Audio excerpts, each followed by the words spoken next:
할렐루야. 네. 자, 미리 인사합시다. 메리 크리스마스. 메리 크리스마스. 메리란 말이 뭘까요?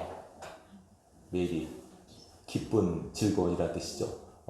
강아지 이름이 아닙니다, 여러분. 메리 저는 메리. 메리란 말이 영어로 M-E-R-R-Y인데 M-A-R-R-Y는 결혼하다는 뜻이에요. 그러니까 이제 잘 아십니다. 메리, 즐거운, 행복한 성탄절 되시기 바랍니다. 이렇게 우리가 메리 크리스마스. 크리스마스란 말은 그리스도를 예배하라는 뜻이 있어요. 그래서 행복하게 예수님을 예배하십시오. 즐겁게 예배하십시오. 라는 뜻이 있어요. 성탄이 되면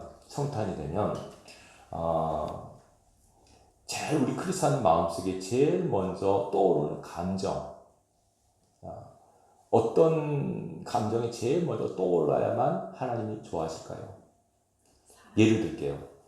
슬픔, 괴로움, 한숨, 낙심, 좌절, 기쁨. 어느 게 좋을까요? 기쁨이죠. 기쁨이에요, 기쁨.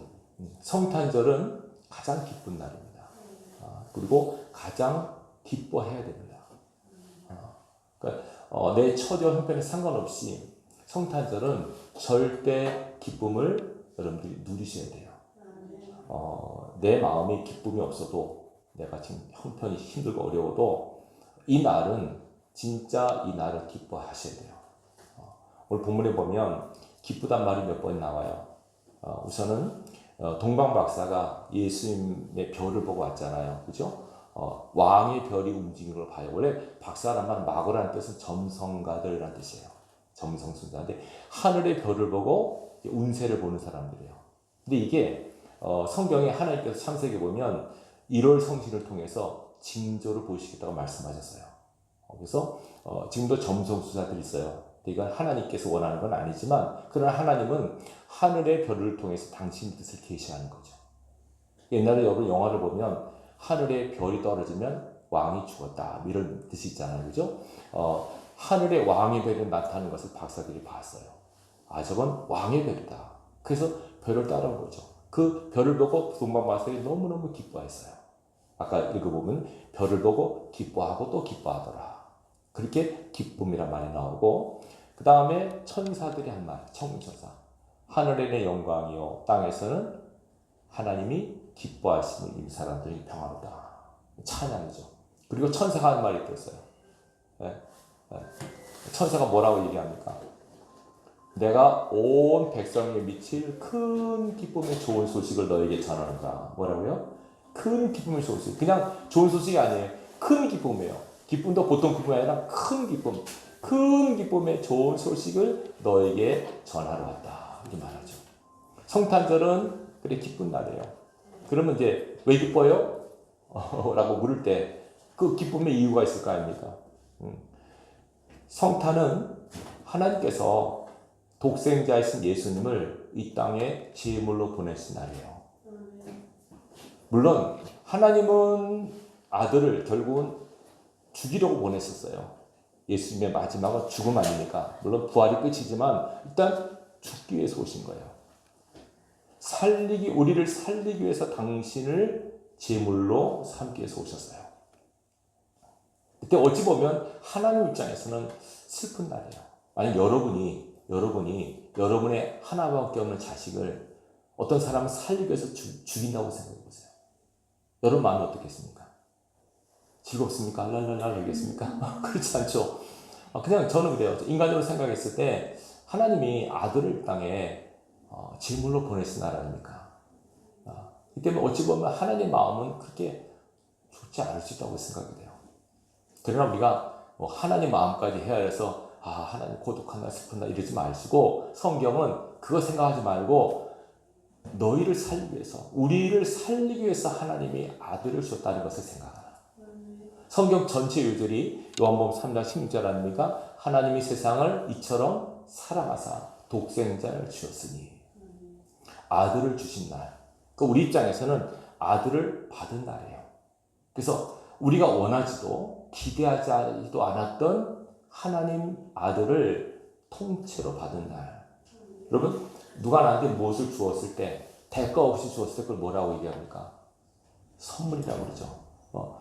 아까 우리 찬송 나왔어요. 하나님의 아들을 우리에게 선물로 주셨어요. 근데 제일 중요한 건 뭐냐면 선물 되기 위해서는 그 받는 자가 제대로 화답을 해야 돼요. 여러분 누구한테 선물을 줬는데 선물 받으세요라고 그냥 뭘 줬어요. 그러면 여러분들 어떻게 합니까?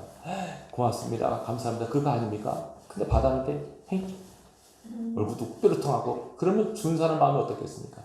도로 뺏고 싶죠. 그렇죠? 선물을 받았을 때 받는 사람들이 주신 분에 대한 예의를 표시해야 돼요. 그 예의가 뭐냐? 기쁨이에요. 기쁨. 예수님께서 처음 오셨을 때는 이 놀라운 사건을 아무도 눈치채지 못했어요. 누구도 몰랐어요. 그래서 이 땅에 예수님께서 오셨을 때는 적막한, 진짜 고요한 밤이었죠. 그래서 고요한 밤, 거룩한 밤이라는 찬송이 나오잖아요. 근데 그 뜻을 알고부터는 바뀌어요. 무엇으로요? 기쁘다 구주 오셔. 확 바뀌잖아요. 기쁜 날이에요. 아, 이거구나. 그래서 하나님께서 아들을 주신 날은 진짜 기뻐해야 될 날이에요. 근데 이 기쁨은요, 그냥 하나님의 뜻이에요. 이렇게 생각하시면 돼요. 하나님께서 우리가 뭐 하기를 원하신다? 기뻐하기를 원하세요. 데살로니가전서 5장 16절부터 18절 아시죠? 항상 기뻐하고 쉬지 말고 기도하고 범사에 감사하라. 이것이 그리스도 예수 안에서 너희를 향하신 하나님의 뜻입니다. 하나님 우리가 기뻐하고 기도하고 감사하기를 원하세요. 특별히 이 성탄은 진짜 기뻐해야 될 날이에요. 근데 이걸 감사하지도 축하하지도 기뻐하지도 못한 이유는 우리가 우리 자신을 몰라서 그래요. 만약에 내가 사형선고 받고 나는 죽을 운명이야, 영원히 지옥 갈 사람이야 라고 생각하고 인지하고 있었다면 그 지옥에서 천국으로, 사망에서 생명으로 바꾸는 그 열쇠 되신 그분이 우리에게 오셨다는 걸 알면은 얼마나 기뻐하고 감격하겠어요. 근데 예수님이 땅에 오셨다, 생명을 주러 오셨다, 영생을 주러 오셨다, 천국을 주러 오셨다라고 말씀을 해도 내가 뭐 지옥 갈 사람인지도 모르고 뭐 내가 죄인지도 모르고 자기 스스로에는 영적 감각이 없는 사람은 아무 느낌이 없어요. 감흥이 없어요. 혹시 예수 믿는다고 하는 분들 중에서 성탄이 됐는데도 얼굴이 굳어있고 화나있으면 아, 내가 진짜 문제가 있구나라고 생각하셔야 돼요. 하나님께서 말씀하시는 기쁨은요, 절대적이에요. 상대적이 아니에요. 내가 기분 나쁘고 속상하고 화난 일이 있어도 하나님 기뻐하라면 기뻐하셔야 돼요. 억지로라도 기뻐하셔야 돼요. 진짜 막 눈물이 뚝 떨어 속이 상하고 화가 나지만 하나님이 기뻐하라. 그럼 예, 기뻐하겠습니다. 이게 순종이에요. 나는 행복하고 즐거운데 하나님 너 애통해야 돼. 울어야 돼. 예, 울겠습니다. 울어야 돼요. 우리는 하나님의 절대 명령에 순종하는 사람들이에요. 하나님 지금 내 기분이 그렇지 않은데요. 속상하고 화가 나는데요. 예, 너 울어. 그러면 나 지금 울고 싶지 않아. 지금 즐기고 싶어요. 그래서는 안 돼요. 하나님께서 우리에게 그죠? 상대적인 것도 허락하셨어요. 그러나 절대적인 거. 근데 그게 하나님을 위해서 그런 게 아니라 우리를 위해서 그랬었어요. 하나님께서 우리에게 명하신 그 모든 말씀들은요, 우리를 위해서 하신 말씀이에요. 하나님을 위해서 하신 게 아니에요. 자, 기뻐하고 감사하고 즐거워라. 이 말씀은요, 일단 염려하지 말고 그렇게 하라고 하는 말씀이 있잖아요. 이거는 절대적으로 우리를 위한 말씀이에요. 제가 여러분 이제도 말씀드렸지만은 병걸 아픈 분들 보면 기쁨이 없어요. 슬퍼하고 낙심하고 우울하고 있거든요. 근데 그분들에게 일단은 병치료에서 가장 시급한 게 의사들은 말해요. 마음을 바로잡는 게 중요하대요. 마음을 일단 확신, 그리고 기쁨.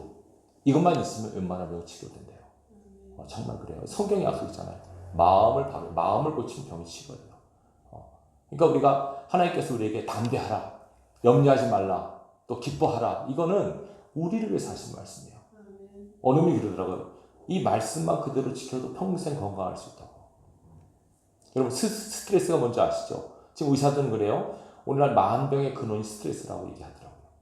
스트레스는 행복한 겁니까? 불행하다고 느끼는 겁니까? 불행하고 힘들고 어렵고 화가 나고 짜증나고 이런 모든 것들이 복합적으로 스트레스란 말로 축약이 됐는데 이것들이 우리 몸을 갉아먹고 우리를 죽이는 독약과 같은 거예요. 그럼 이래요. 목사님 살아보세요. 얼마나 세상이 힘든데 직장생활, 사회생활 얼마나 힘든데 진짜 이상한 사람 만나고 억울한 일 당하고 스트레스를 안 받겠어요? 받죠. 왜 안 받겠어요? 근데 스트레스를 안 받는 게 아니라 스트레스를 받아도 어떻게 해결하느냐, 어떻게 맞대응하느냐가 중요해요. 그걸 성경에서 우리에게 말했잖아요. 무조건 감사해야 된다. 무조건 기뻐하라. 무조건 확신으로 하나님께 맡기라. 그래서 믿음이 필요한 거예요.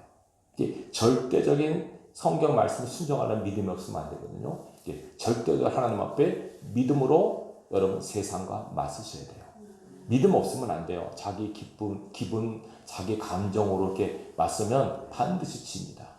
하나님 말씀은 딱 붙들고 절대 믿음으로 하나님께서 기뻐하라고 하셨지, 감사하라고 하셨지, 결국은 잘 될 것이라고 하셨지, 이걸 믿고 감사하고 기뻐하고 행복해하며 살아가기를 하나님 원하세요. 하나님도 이 세상이 살기 어렵다는 걸 누구보다 잘 아세요. 어찌 보면요, 저도 그런 생각을 해요. 성도들이 사는 걸 보면 안쓰럽기도 하고 또 기특하기도 하고 고맙기도 하고 그래요. 왜냐하면 사는 게 만만치 않으니까. 다 막 얼마나 먹고 살기 얼마나 힘드니까 지금 점점 어려운 세상 가운데서도 믿음을 잃지 않고 믿음으로 산다는 것이 보통 어려움이 아니에요. 그 가운데서 믿으려고 애를 쓰고 예배하려고 애를 쓰고 기도하려고 애를 쓰고 그 모습은 하나님께서 보시기에 대견하게 보시는 거예요. 그러니까 여러분들이 하나님 우리를 그렇게 보신다고 하는 믿음을 갖고 하나님 나를 자랑스러워하시지 나를 기뻐하시지라는 생각으로 여러분들이 말씀에 순종하는 삶을 사시기 바라요. 제가 이렇게 길게 이야기하면 성탄은 무조건 기쁜 날이에요. 아시겠죠? 무조건 기뻐하시길 바랍니다. 내 여건과 환경과 상관없이 절대적인 기쁨으로 하나님께 영광을 돌려야 돼요. 예수님의 초림 너무나 기쁘고 감격하고 즐거운 날인데 영적으로 해석해서 말씀드립니다. 영적으로 이 세상은 사단에게 잡혀있기 때문에 빛 대신 하나님의 아들이 이 땅에 오는 것은 어둠을 밝히잖아요. 어둠을 좋아하는 세력들이 있어요. 이 어둠을 좋아하는 세력들은 빛이 오는 걸 너무너무 싫어해요. 빛과 어둠은 같이 공유가 안 돼요, 여러분. 여기만 하나고 여기만 어둡고 그럴 수 없어요. 다 어둡든지 다 하나든지 그러잖아요. 공유가 안 돼요. 자, 근데 하나님의 아들께서 예수님께서 이 땅에 빛으로 오셨어요. 요한복음 1장에는 빛이 어둠에 비추되 이렇게 나와요. 빛이 왔어요. 자, 그러자 어둠이 깜짝 놀라는 거죠. 이게 뭐지? 이게 뭐야? 우리 정치를 드러나는 이게 뭐지? 놀랐어요. 그 당황한 사람이 헤로당이에요. 박사들이 와서 왕으로 나신 분을 찾으러 왔습니다. 경배하러 왔습니다. 성경에 보면 헤롯과 예루살렘이 소동했단 말은 놀라고 당황한 거예요. 다른 해석을 보니까 기분 나빠한 거예요. 내가 왕인데 누가 왕이 또 있어. 그래가지고 막 놀라고 당황하고 그래가지고 이 헤롯이요 손자를 불러서 물어봐요. 그리스도가 어디서 나겠느냐라고 물어요. 저는 이걸 보고 깜짝 놀랐어요. 벌써 유대인의 왕이라고 박사들이 얘기했는데 헤롯은 그리스도라고 얘기하잖아요. 그리스도는 누굴까요? 메시아예요, 메시아. 그냥 동방 박사는 유대인의 왕이라고 얘기했어요. 그냥 왕인데 헤롯은 딱 이거 메시아구나. 직감을. 그래서 물었어요. 메시아가 어디서 났냐고 예언되느냐?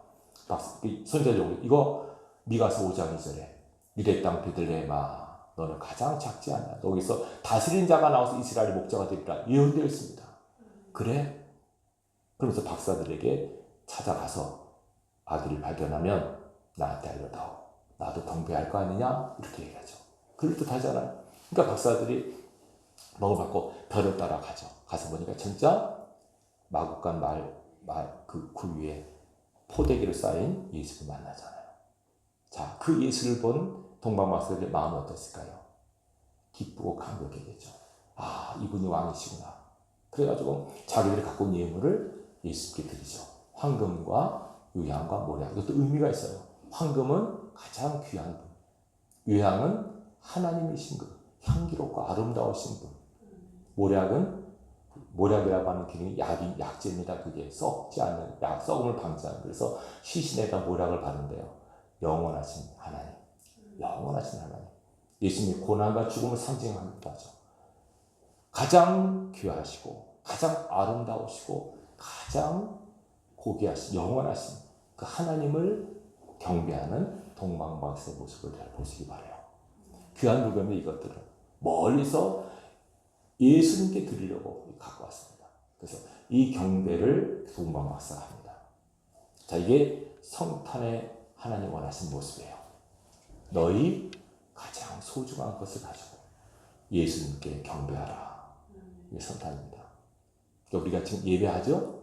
여러분을 하나님께 드린 겁니다. 이 황금과 유향과 모략은 어찌 보면 여러 가지 일이지만 어찌 보면 지금 하나님께서 원하신 예물은 뭘까요? 여러분의 헌금도 아니고 여러분의 봉사도 아니에요. 여러분 자신이에요. 너희 몸을 하나님이 기뻐하는 거룩한 산 제물로 드리라. 이것이 너희가 드릴 영적 예배니라. 합당한 예배니라 이 뜻이에요. 하나님은 우리가 제물 되기를 원하세요. 이게 당연한 것은 하나님께서 아들을 제물로 주셨는데 우리가 왜 제물이 안 되겠어요? 여러분들이 제물됨을 기억하시고 제물을 기억하셔야 돼요. 제물은 두 가지가 꼭 필요해요. 첫째는 제물은 깨끗해야 돼요. 흠이 없어야 돼요. 흠 없는 제물, 흠 있는 제물은 안 돼요. 여러분들에게 더러운 것은 안 됩니다. 여러분들이 이 시간 제물 되기 위해서는 여러분들이 깨끗하셔야 돼요. 회개하셔야 되고 예수의 피로서 여러분 영혼을 깨끗하게 씻길 바랍니다. 제물의 첫 번째 요건 흠이 없어야 된다. 두 번째 요건은 제물을 반드시 죽어야 된다는 거죠. 여러분들이 여러분 자신을 십자가에 못 박는 각오와 다짐이 있으셔야 돼요. 내가 죽지 않은 건 안 돼요. 내가 온전히 죽으셔야 돼요. 그래야만 예수님이 죽으셨다는 건 굉장히 중요해요. 이 십자가에 죽으셨다는 거. 십자가에 죽으신 예수님은 우리 모두를 예표하는 거예요.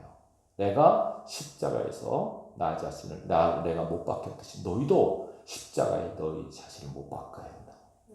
못 박혀야 된다고 말씀하는 거죠. 못 박힐 때 아플까요? 안 아플까요? 아프죠. 괴롭죠.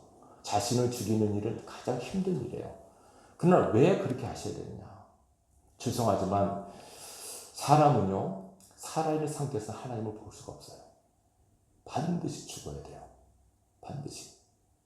그래서 우리가 하나님의 은혜를 잊고 하나님 만나기 위해서 여러분들 반드시 죽으셔야 돼요. 바울이 그걸 깨달았어요. 예수님이 돌아가셨을 때 그걸 믿으면 나도 죽었다. 굉장히 영적인 신비한 연합입니다. 여러분. 십자가에 달리신 예수, 죽으신 예수를 여러분들이 믿잖아요. 그러면 여러분들도 죽은 거예요. 그 부활하심을 내가 믿으면 나도 부활하는 거예요. 신비한 영적인 연합입니다. 믿음으로 가능합니다. 이것이. 신기하지 않습니까? 2000년 전에 돌아가신 예수님을 내가 지금 믿으면 그 2000년 전의 죽으심이 내 죽음이 되는 거예요. 신기하잖아요. 그러니까 예수님께서 누구를 위해 돌아가신 거예요? 나를 위해 돌아가신 거죠. 내가 그때 태어나지도 않았는데 어떻게 아실까요? 그것이 영적인 신비예요. 예수님께서 2000년 전에 세상 모든 사람의 죄를 위해서 돌아가셨어요. 그 죄를 다 지시고 거기 나도 들어가죠. 이것을 성령께서 조명하셔서 예수님의 죽음은 내 죽음이구나. 내가 죽어야 되는데 그분 돌아가셨구나. 그분이 죽으시면 내가 살아났구나. 이것이 영적으로 닿는 순간에 감격과 막 솟아나요. 저는 개인적으로 그런 체험 많이 했어요. 막 그렇게 그런 영적으로 그런 깨달음이 오잖아요. 주님의 죽음은 내 죽음이고 주님의 삶은 내 삶이구나. 이것이 딱 성령으로 깨달아질 때 막 기쁨이 오더라고요. 감사와 감격이 솟아나요. 성령께서 주시는 은혜입니다. 여러분 신앙하면서 이런 영적인 은혜가 느껴지셔야 돼요.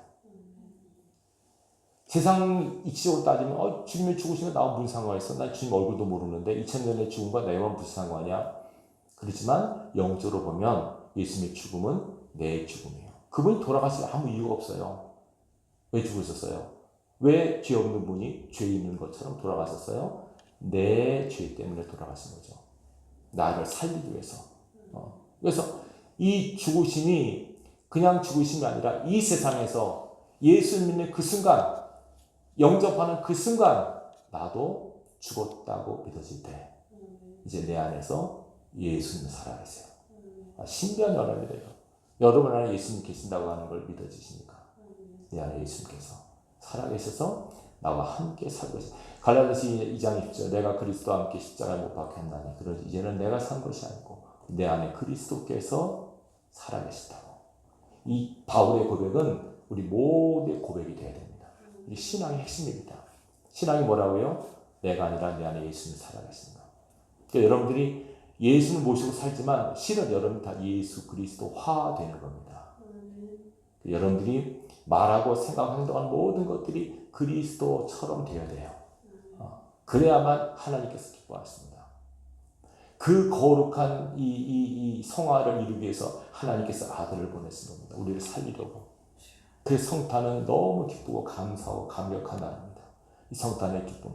그래서 아까 말씀드린 성탄은 무조건 기뻐하셔야 됩니다. 내가 먹고 살고 없어도, 심지어 내가 굶어 죽는다 해도, 병으로 죽는다 해도 천국이 보장되잖아요. 그렇죠? 그것이 확신이 되면 그냥 절대 기쁨, 절대 감격 가운데 성탄을 보내셔야 돼요. 우리가 주일날 되면 모든 걸 스톱하고 주일 예배, 안식, 주일을 지키잖아요. 그것도 의미가 있는 거라니까요. 아무리 급해도, 예를 들어서 월요일날 내가 빚 얼마를 갚아야 되는데 토요일날 이제 모든 은행이 마감되잖아요. 그럼 주일날 느낌이 어떨까요? 월요일 되면 큰일 났다. 돈 어떻게 막 걱정, 의심 막 이런 생기잖아요. 그럼 어떻게 정사할까요? 여러분, 월요일날 생각하시면 안 돼요. 주일 하루. 그 하루는 하나님께서 우리를 위해 제정하신 날이에요. 안식일은 무조건 스톱하라고 하시죠. 하나님께서. 다 멈추라. 하나님만 생각하고 하나님을 위해서 그 시간을 보내셔야 돼요.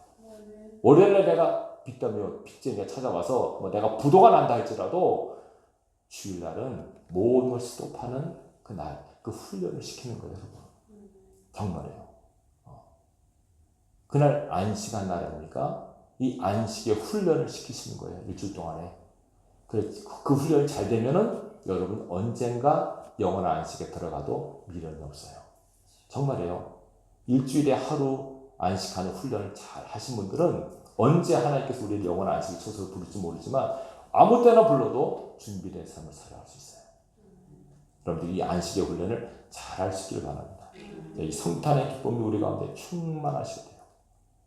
자, 근데 사인을 어떻게 주냐면 목자한테 나타났었어요. 천사가 그러죠. 너희가 가서 구유에 강보에 쌓여 구유에 누워있는 아기를 볼 것이다.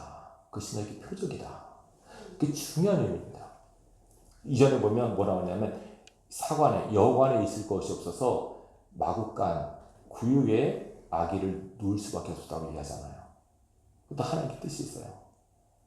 인간 세상에 예수를 받을 만한 상황이 없는 거예요. 그래서 짐승들의 말먹이통에 하나님께서 거기 계시는 거죠. 얼마나 신비합니까 이것이. 이게 뭘 상징할까? 하나님은 특히 높고 높은 곳에 계신 하나님은 낮고 낮은 곳에 천한 곳에 임하시는구나.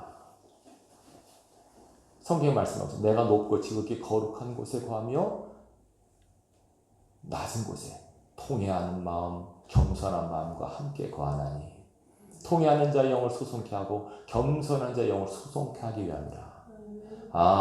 성탄은 가장 낮아지신 주님, 낮은 곳에 오시는 하나님, 고로 우리가 성탄이 돼서 마음을 낮추셔야 됩니다. 마음을 겸손하게 할 때 그 가운데 하나님의 임재가 느껴져요. 정말입니다. 하나님께서 우리 마음속에 영으로 임하기를 원하시는데 이미 다 와 계시지만, 그러나 사실 예수님은 하나님 보좌 우편에 계시고 영으로 우리 안에 계시거든요. 성령으로 계세요. 근데 이것이 느껴지기 위해서는 내 마음을 겸손하게 만드셔야 됩니다. 마음을 낮추셔야 됩니다. 그러지 않으면 내 안에 계신 예수님을 느끼지 못합니다. 정말 여러분 안에 하나님이 계시다고 하는 인식을 못 하시면 안 돼요. 바울이 답답해서 너희가 하나님의 성전인 것과 하나님의 성령이 너희 안에 것을 모르느냐? 알아라 말입니다. 답답해서 그럽니다. 왜 모르느냐 그거를. 너희 안에 하나님이 계신 걸 왜 모르느냐? 우리 그걸 잊고 살잖아요. 저 같은 경우도 어떨 때 잊고 살아요. 깜짝깜짝 놀라요. 내 안에 하나님이 계신 걸 내가 잊고 살았네. 내 안에 하나님이 주무실까요? 살아계실까요? 내가 보고 듣고 말하는 것을 다 알고 계시죠. 그러면 섬뜩해져요. 하나님 내 마음을 아시네. 내 생각과 내 입술, 내 말을 다 알고 계시네. 그러면 두려워지죠. 그러나 그렇게 하나님께서 우리와 함께 하기를 원하세요. 우리 안에 계셔서 영원히 함께하기를 원하세요. 근데 물어볼게요, 여러분. 내 안에 하나님이 계실 때, 여러분이 하나님과 동거할 때 누가 불편하겠습니까? 하나님은 불편하시겠습니까? 내가 불편하겠습니까? 집사님 불편해. 내가 불편해. 왜 불편할까요? 하나님을 어떻게 내가 마음속에 둘 중 하나는 불편하죠, 그죠? 하나님을 불편하실까? 내가 불편할까? 근데 여러분, 하나님은요, 우리가 하나님을 떠나지 않는 한 하나님께서 우리 안에서 안 떠나세요. 내가 막 죄를 져도 싫어해도 내가 막 하나님 의식하지 않고 살아도 하나님 여전히 계세요. 내가 예수를 부인하고, 그죠? 난 이제 교회 안 다니, 나 예수 안 믿을래. 이렇게 떠나버리면 성령께서 떠나갔어요, 진짜. 그러세요. 근데 내가 예수를 부인하지 않고 죄 가운데 살아도 나는 언젠가 교회 나가야지, 나 예수 믿어. 이러면 항상 성령께서 계신다니까요. 이걸 잊어서는 안 돼요. 하나님 우리를 버리지 않았어요. 우리가 먼저 떠나지. 인간이 먼저 하나님 떠나는 거지. 하나님 버리지 않았어요. 그렇기 때문에 하나님께서는 좋은 하시나 우리와 함께 하시는 거예요. 자, 지극히 거룩하신 분하고 더러운 존재하고 같이 있어요. 누가 힘들까요? 거룩한 분하고 더러운 존재하고 같이 살면 누가 힘들어요? 거룩한 분이 힘들죠. 더러우면 여러분 그게 냄새도 나고 막 힘들어요. 진짜 그래요. 그냥 간단히 생각해. 여러분이 깨끗하게 목욕을 하셨어요. 한 달 동안 안 씻은 거지하고 같이 계셔보세요. 누가 힘들까요? 그쵸? 거지가 힘들어요? 너무 깨끗해서 못 살겠네. 그렇잖아요. 하나님 얼마나 힘들까 생각해 보셔야 돼요, 여러분. 하나님 얼마나 힘들어 하실까 생각해 보셨나요? 내가 죄를 질 때마다, 악을 행할 때마다 하나님 되게 거북해 하시고 힘들어 하시고, 하나님께서 되게 힘들어 하시는 걸 잊어서는 안 돼요, 여러분. 성경에 보면 너희가 죄를 지면 내가 힘들다고 그랬어요, 하나님께서. 너희의 죄로 내가 힘이 들다고. 고통스러워하세요, 우리가 죄를 지게 되면. 그럼 우리가 인식을 못해요. 죄를 질 수도 있지 뭐. 그렇지 않아요. 내가 말로나 행동으로 죄를 지면 하나님 되게 힘들어하세요. 진짜요. 그래서 우리가 영적으로 깨어있는 분들은요, 죄를 질 수 있어요. 그러면 딱 영적으로 감이 와요. 하나님이 되게 힘들어하시는구나. 죄송합니다, 하나님. 그걸 반드시 뭘 할까요? 회개 기도를 하죠. 회개. 죄송합니다, 하나님. 내가 잊어먹었습니다. 하나님 내 안에 계신 걸 내가 잊어먹었습니다. 내가 이런 말 해서는 안 되는데, 이런 생각이 있어야 되는데 내가 또 실수했습니다. 회개합니다. 거룩하신 하나님 인지하는 사람, 인지하지 못하는 사람은 그게 없어요. 막 살아요. 하나님 얼마나 상처받으신 건지 아세요? 그래서 저는 생각해요. 하나님께서 옛날부터 속상해 하셨어요. 이스라엘 40년 동안 계속 속상해 하셨어요. 광야 40년 동안 계속 하나님께서 나를 힘들게 했다고, 속상했다고. 왕정치대도 하나님 힘들게 했어요. 속상했어요. 그 사사기 시대 끝나고 왕정치에 들어왔어. 사울 왕 세운다. 왕 세워달라고 그랬잖아요, 이스라엘 백성이. 백성이 사무엘한테 우리 왕 세워달라고 그랬어요. 사무엘이 왜 그러느냐? 너 하나님께 왕실 왜 그러느냐? 왕 세워달라고. 하나님께서 뭐라는 줄 아세요? 저희가 너를 보는 게 아니라 나를 보냈다고. 되게 서운해하세요. 서운한 감 느껴보셨나요? 여러분 존재감을 잃어버릴 때 서운하잖아요. 하나님 되게 서운해하셨어요. 저희들 나를 버리는구나. 그렇게 내가 함께하고 내가 보고 줬는데 나를 싫다고 하는구나. 하나님 서운해하셨어요. 우리 안에 계신 하나님 얼마나 힘들어하실 걸 생각하셔야 돼요, 여러분. 근데 아무 생각 없이 그냥 사는데 그렇지 않아요. 하나님이 잠드시면 내 안에 깨어 계셨는데 우리가 죄를 질 때마다 하나님께 상처받으시고 속상해 힘들어하시고 막 영적 더러운 냄새가 풍기고 막 그럴 때마다 너무너무 힘들어하시잖아요. 그걸 인지하며 사셔야 돼요. 그래서 우리가 성탄을 지내면서 이미 오신 예수님, 내 안에 계신 예수님께서 평안히 거하시게 하셔야 돼요. 어디가 평안하냐면 마구간 말구가 평안하셨어요. 사람이 복잡한 데가 아니라 조용한, 비록 마구간이지만 지푸라기지만 그러나 평안하셨어요. 거기서. 여러분 마음이 마구간 말구처럼 낮아지셔야 돼요. 그래야만 평안히 계세요, 하나님께서. 이것이 오셨을 때 우리가 주님 처음 맞았을 때 하나님께서 원하시는 마음의 자세예요. 여러분 마구간 말구처럼 마음이 깨끗하고 좀 낮아지고 그래야만 하나님이 기뻐하시는 걸 기억하시기 바랍니다. 자, 근데 중요한 거 있어요. 이제 성탄은 이미 끝났어요. 2000년 오셨어요. 중요한 거는 다시 오셔야 그분이.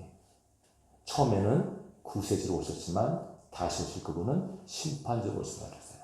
처음에는 고요하게 오셨어요. 아무도 모르겠어요. 그러나 다시 오실 그분은 시끄럽게 오세요. 크게 오세요. 데살로니가전서 4장 16절 주께서 호령과 천사장의 소리와 하나님의 나팔 소리로 강림하시리니. 다시 오실 주님이 듣기 예언되어 있어요. 호령이란 말은 큰 소리, 천사장의 소리, 하나님의 나팔 소리를 크게 부르면서 주님께서 다시 오신대요. 우리는 그 다시 오실 주님을 맞을 준비하고 살아가셔야 돼요. 초림은 아무도 맞이하지 못했잖아요. 근데 재림은 다 예언되어 있기 때문에 언제 오실지 모르지만 반드시 오신다. 그때 초림은 조용하게 거룩하게 오셨지만 재림은 심판주로 무시무시하게 오신다. 그러나 그 무시무시하게 오실 주님을 기쁨으로 맞이할 수 있는 사람은 그 주님을 사랑하는 사람이에요. 영적으로 하면 신부된 삶을 살게 되면 신랑 되신 예수님을 기쁘게 맞이할 수 있어요. 아니 지금도 사모하며 기다릴 수 있어요. 주님 언제 오시겠습니까? 빨리 오십시오. 제가 봤을 때 지금 북한의 우리 크리스찬들이 지금 그런 마음을 사시는 것 같아요. 물론 그분들 통일로 꼭 기도하겠지만은 빨리 오십시오 주님. 빨리 오셔서 우리를 권해달라고 아마 그 기도 가장 많이 하지 않을까 싶어요. 여러분 굉장히 중요합니다. 천국을 확신하십니까? 천국을 소망하십니까? 가고 싶어 하십니까? 진짜 그거 여러분 진짜로 주는 말씀이에요. 천국에 대한 소망과 확신 없으면 안 됩니다. 그러려면 주님을 사랑하고 주님을 기다리셔야 돼요. 정말이에요. 언제 오실지 모르지만 갑자기 오신다 할지라도 그 주님이 나의 신랑으로 맞이할 수 있는 신부된 모습으로 서 계셔야 돼요. 제가 거듭 말씀드리지만 지금 우리는 신부 단장을 하는 시간입니다. 여러분 늘 깨끗하게 생각과 마음을 관리하셔야 돼요. 이 세상에 살지만 이 세상 것과 구분된 삶을 사셔야 돼요. 세상의 어떤 욕심, 정욕, 물질 이런 것도 다 여러분들이 다 분리해 놓으셔야 돼요. 하나하나 정리해 놓으셔야 돼요. 주님 앞에 갈 준비를 하는 시간이 지금 우리의 시간이에요. 지금 이 시간을 놓쳐버리면 안 돼요. 여기가 좋사오니 이러면 안 돼요. 주님 언제 오실지 모르지만 그 주님을 기쁨으로 맞이할 수 있는 믿음을 갖고 삶을 사셔야 돼요. 다시 오실 주님을 기쁨으로 맞이할 수 있는 그 사람이 참된 성도예요. 오신 기쁨, 오실 기쁨, 이 기쁨을 여러분들이 공유할 수 있어야 돼요. 분명히 성경 말씀합니다. 초림 때는 조용하게 오셨다. 아무도 몰랐다. 그러나 재림 때는 모두 알게 될 것이다. 그 재림 때 살아있다면 추가됩니다. 정말입니다. 만약에 여러분 돌아가신다면 올 수 없겠지만 살아있을 때 내가 이 땅에 살아있을 때 오신다면 영적 신부된 사람들은 그대로 들려올린 말씀입니다. 성경의 약속있는 말씀이고 안 믿어지셔서 할 수 없습니다. 그렇게 하시겠다고 하셨으니까 그대로 믿고 그 주님을 기다리는 마음으로 기대함으로 하루하루 살아가십시오. 주님 언제 올지 모르면 반드시 오신단다. 주님 오실 때는 기쁨으로 내가 맞을 수 있어야 되겠다. 그 마음으로 하루하루 살아갔을 때 얼마나 보람되고 의미가 있겠습니까? 왜? 소망이 있으니까. 우리는 소망으로 살아가는 존재예요. 그렇죠? 소망이 있지. 천국에 대한 소망, 다시 오실 신랑에 대한 소망이 있으면 항상 기쁘고 즐겁게 살 수 있어요. 그런데 그 마음으로 꼭 살아갈 수 있기 바랍니다. 오늘 성탄을 맞이해서 잃었던 기쁨 회복되고 이 오신 주님, 다시 오실 주님에 대한 기쁨과 감격과 기대로 성탄을 보내신다면 하나님께서 기뻐하는 성탄이 될 줄로 믿습니다. 성탄절을 맞이해서 이 땅에 오신 주님 참으로 감사와 찬양하고 영광을 올려드리고 다시 오실 주님을 우리가 기대하고 소망하는 마음으로 살아가는 저와 여러분 되기를 주님의 이름으로 축원합니다. 기도하겠습니다.